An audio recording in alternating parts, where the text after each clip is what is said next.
Prinsip tidak lain adalah pernyataan yang mengandung kebenaran hampir sebagian besar. Kebenaran prinsip bagi seorang guru mempunyai arti penting, karena dengan memahami prinsip evaluasi dapat menjadi petunjuk untuk keyakinan bagi dirinya atau guru lain guna merealisasi evaluasi dengan cara yang benar. Prinsip umum evaluasi dibagi menjadi 5. Pertama, kontinuitas. Kedua, komprehensif. Ketiga, praktis. Keempat, kooperatif. Kelima, adil dan objektif.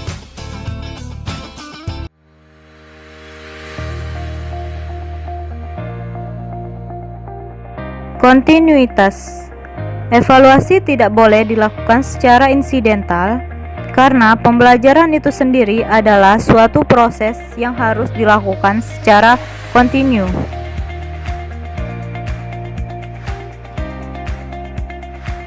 Hasil evaluasi yang diperoleh pada suatu waktu harus senantiasa dihubungkan dengan hasil-hasil pada waktu sebelumnya, sehingga dapat diperoleh gambaran yang jelas dan berarti tentang perkembangan peserta didik. Komprehensif. Dalam melakukan evaluasi terhadap suatu objek, guru harus mengambil seluruh objek itu sebagai bahan evaluasi. Misalnya, jika objek evaluasi itu adalah peserta didik, maka seluruh aspek kepribadian peserta didik itu harus dievaluasi, baik menyangkut kognitif, afektif, maupun psikomotorik.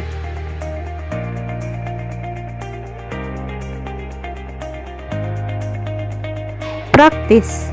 Praktis mengandung arti mudah digunakan, baik oleh guru itu sendiri yang menyusun alat evaluasi, maupun orang lain yang menggunakan alat tersebut. Untuk itu, perlu diperhatikan bahasa dan petunjuk mengerjakan soal.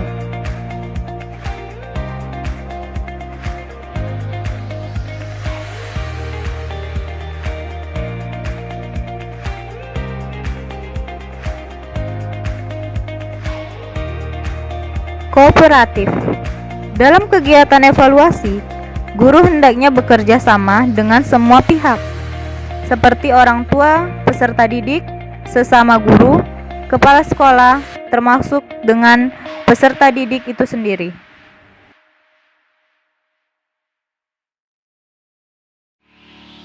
Hal ini dimaksudkan agar semua pihak merasa puas dengan hasil evaluasi dan pihak-pihak tersebut merasa dihargai.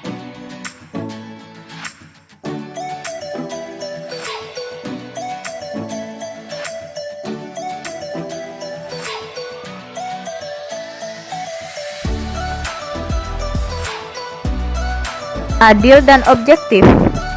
Dalam melaksanakan evaluasi, guru harus berlaku adil tanpa pilih kasih. Semua peserta didik harus diberlakukan sama tanpa pandang bulu.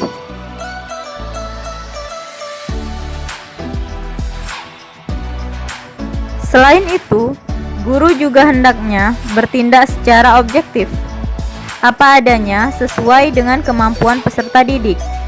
Evaluasi harus didasarkan atas kenyataan, data, dan fakta yang sebenarnya, bukan hasil manipulasi atau rekayasa.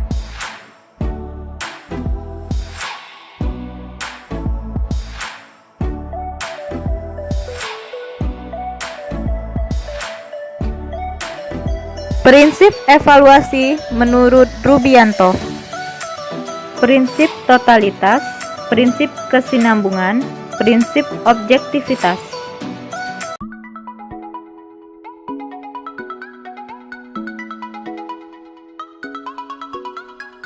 Prinsip totalitas. Evaluasi hasil belajar harus dilakukan untuk menggambarkan perkembangan atau perubahan tingkah laku peserta didik secara menyeluruh. Prinsip kesinambungan. Evaluasi yang baik dilakukan secara teratur, berkesinambungan dari waktu ke waktu, terencana dan terjadwal. Evaluasi yang demikian akan menggambarkan perkembangan peserta didik dari waktu ke waktu. Prinsip objektivitas. Evaluasi yang baik harus terlepas dari kepentingan subjek. Hasil evaluasi tersebut harus menggambarkan kondisi peserta didik secara objektif.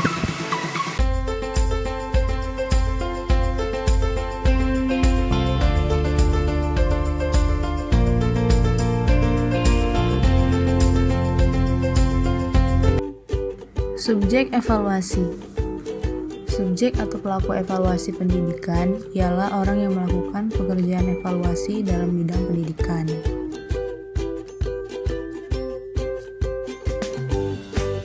Perlu diketahui bahwa mengenai siapa yang disebut sebagai subjek evaluasi pendidikan itu akan sangat bergantung pada atau ditentukan oleh suatu aturan yang menetapkan pembagian tugas untuk melakukan evaluasi tersebut.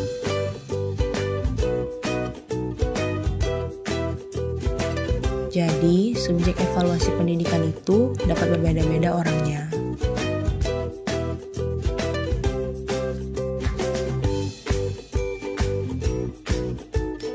Dalam kegiatan evaluasi pendidikan, di mana sasaran evaluasinya adalah prestasi belajar, maka subjek evaluasinya adalah guru atau dosen. Adapun apabila sasaran yang dievaluasinya adalah kepribadian peserta didik, di mana pengukuran kepribadian itu dilakukan dengan menggunakan instrumen tes yang sifatnya baku, maka subjek evaluasinya tidak bisa lain kecuali seorang psikolog.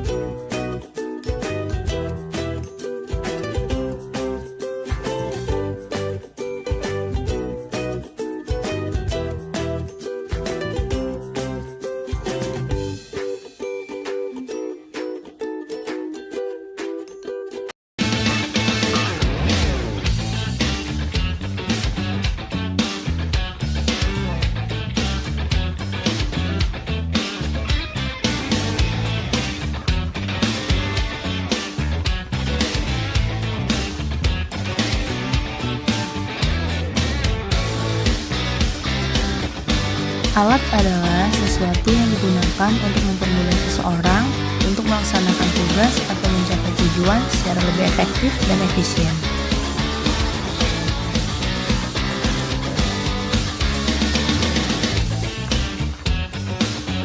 Secara umum, alat evaluasi dibagi menjadi dua jenis, yaitu tes dan non-tes. Yang pertama yaitu tes.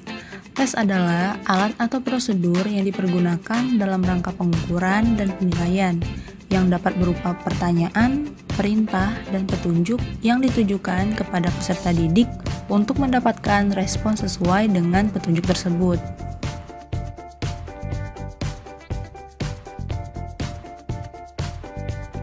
Dengan tujuan untuk mengukur tingkat kemampuan seseorang atau mengungkap aspek tertentu dari orang yang dikenai tes.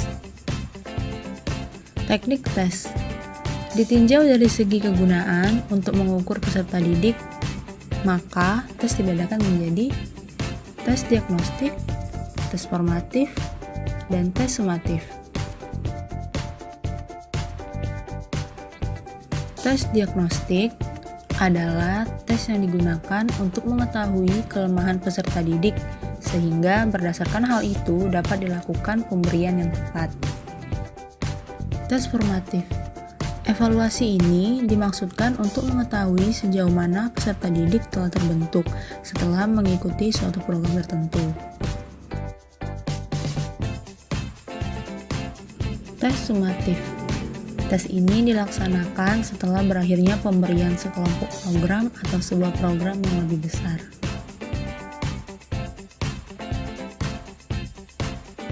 Yang kedua yaitu non-tes, adalah prosedur penilaian yang ditujukan untuk menilai hasil belajar dari aspek tingkah laku, seperti aspek afektif dan aspek psikomotorik.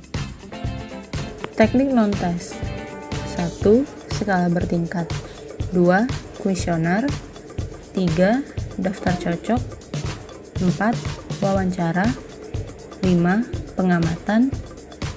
Keenam, riwayat hidup.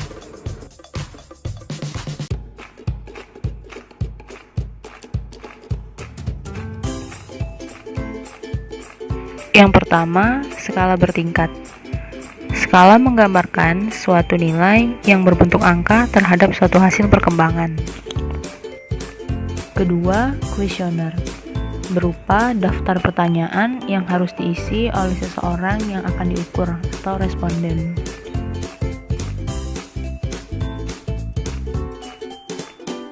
Ketiga, daftar cocok, adalah deretan pernyataan yang biasanya singkat, di mana responden yang dievaluasi tinggal membubuhkan tanda cocok di tempat yang sudah disediakan.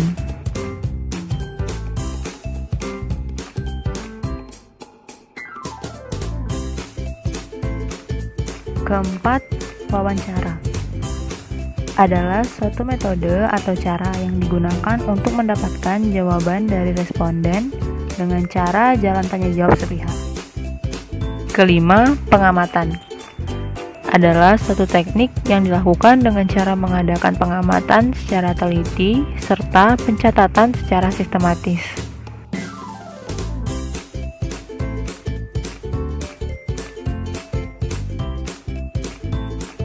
Keenam, riwayat hidup, gambaran tentang keadaan seseorang selama dalam masa hidupnya. Dengan mempelajari riwayat hidup, maka subjek evaluasi dapat menarik suatu kesimpulan tentang kepribadian, kebiasaan, dan sikap dari objek yang dinilai.